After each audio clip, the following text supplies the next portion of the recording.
Man, it feels so good to be in Harlem, man. I know. It's I feel at home. I feel relaxed. You know? All the historic people, man, on C.J. Walker, County Cutting, Louis Armstrong. Check you out. You Diddy. I mean, I call him Puffy. Yeah.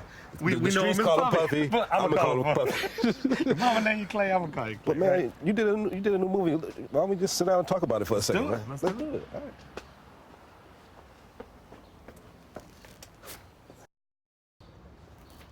So, Shaft, I mean, it's been a part of all of our lives. I like where I say that he was like the first superhero. He was our first Black Panther in a way. I say it all the time. But I mean, how does this project feel, especially coming on the heels of you taking the helm from the late John Singleton now? How does it feel to step into that and to do this project? Yeah, I mean, everywhere from Gordon Parks, you just kind of, you just have to kind of make it your own. I mean, what was really cool about it is even, John was a good friend of mine, and he told me, he said, Tim, just be sure, do your thing, make it your own. And that's kind of what I feel like we've done. We've been able to respect where it's come from, what has gone on to mean to so many generations, but we've also been able to infuse it with what's happening today and give it some humor.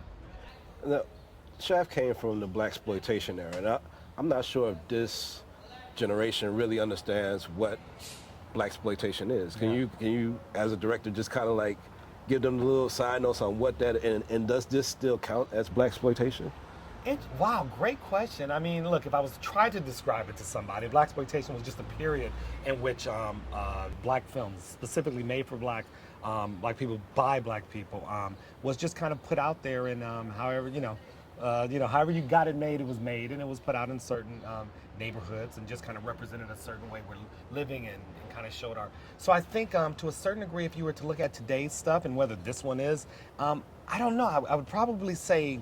I'd probably say no, but I can't look at the fact that this is where this franchise comes from. It almost started the Blaxploitation movement. Yeah. If many would argue that it did, and so I kind of look at it in this. We're just kind of representing a new look, and but it's a great question. I don't even know if I can call it that. Yeah. It doesn't feel like that, but I can't sit here and act like maybe it's not somewhat a representation of it. I know everybody wants to talk about Jesse and Sam and Richard, but I mean Regina Hall being in this. Oh, she's the best, right? Yeah. I mean, you guys have been rocking for. What do you see in her that's made her such this great actress? It's funny.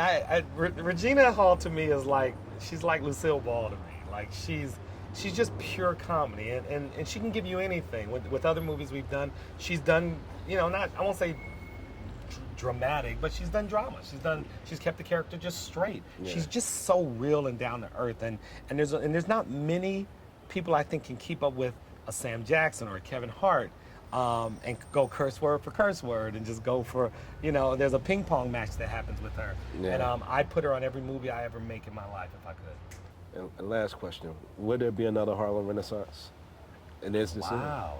You know what? I think there would be. I'm not sure if it would be. I think it would probably be beyond Harlem.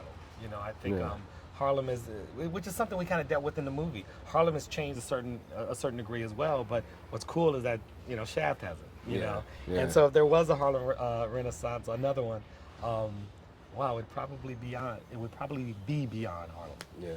Well, good at always talking to you, Tim. Always watching your work. And thank you, man. Keep doing your thing. We'll keep on watching. I would try, sir. All right, bro. Okay.